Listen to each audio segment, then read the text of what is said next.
La problématique de la gestion des TPE, toutes petites entreprises dans le secteur de l'agrotransformation de nos matières premières, se posant avec acuité, le CDT, Centre de démonstration et de promotion de technologies, dont le but de perfectionner et optimiser les résultats de ces TPE qui le fréquentent, a initié en partenariat avec l'organisme Junior Achievement un atelier de renforcement des capacités des agrotransformateurs.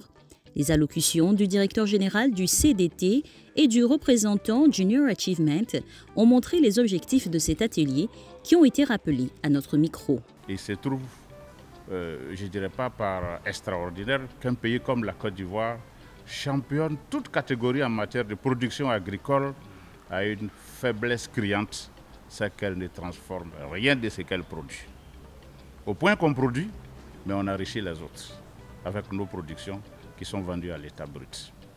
Donc c'est un défi majeur pour l'État ivoirien, pour l'ensemble des individus, que de promouvoir une bonne stratégie de transformation, que de promouvoir la valorisation de nos produits, afin que le paysan qui vend non pas son produit brut, mais un produit amélioré, ne serait-ce qu'à petite échelle, gagne un peu plus qu'il ne gagnait d'habitude. C'est cette mission que le CDT a, en proposant des technologies capables de nous aider à transformer nos produits. Donc dans notre démarche, nous nous appuyons sur un levier important, le levier des agrotransformateurs, que nous accompagnons, que nous encadrons, que nous aidons à avoir du relief et de la visibilité.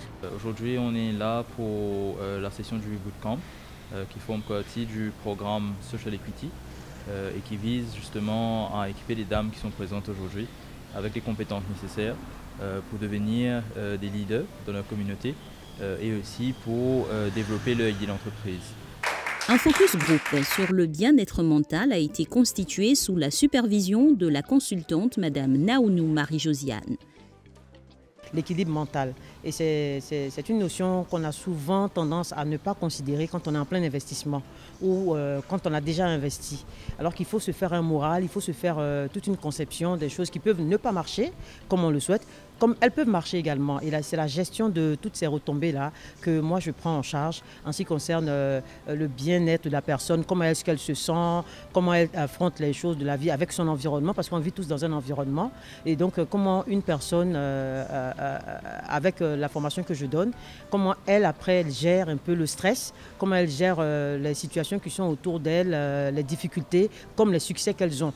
Par la suite, des formations sur l'introduction de l'entrepreneuriat sur le BMC, Business Model Canva, et la formation des équipes de 10 personnes ont été faites avec les bénéficiaires. Des travaux en équipe, des formations au design thinking, au management de projets et des sessions pitch des projets d'équipe ont meublé les 2 jours suivant l'activité. Au terme de cet atelier, certains bénéficiaires chevronnés de l'agrotransformation en Côte d'Ivoire nous donnent leurs impressions. Ils nous apprennent, avant de mettre un produit sur le marché, il faut comprendre tout le contour, comprendre toutes les difficultés qui peuvent être là-dedans, afin qu'on ne soit pas surpris. J'ai été édifiée et j'ai partagé mon expérience au point de vue d'une quinzaine d'années dans l'entrepreneuriat et j'ai dit que j'ai eu à enjamber, contourner de nombreux obstacles. Et il faut beaucoup de résilience, la persévérance et surtout avoir l'estime de soi. C'est dans une ambiance chaleureuse autour de la découverte des produits fabriqués par les bénéficiaires qu'a pris fin cet atelier de renforcement de capacité.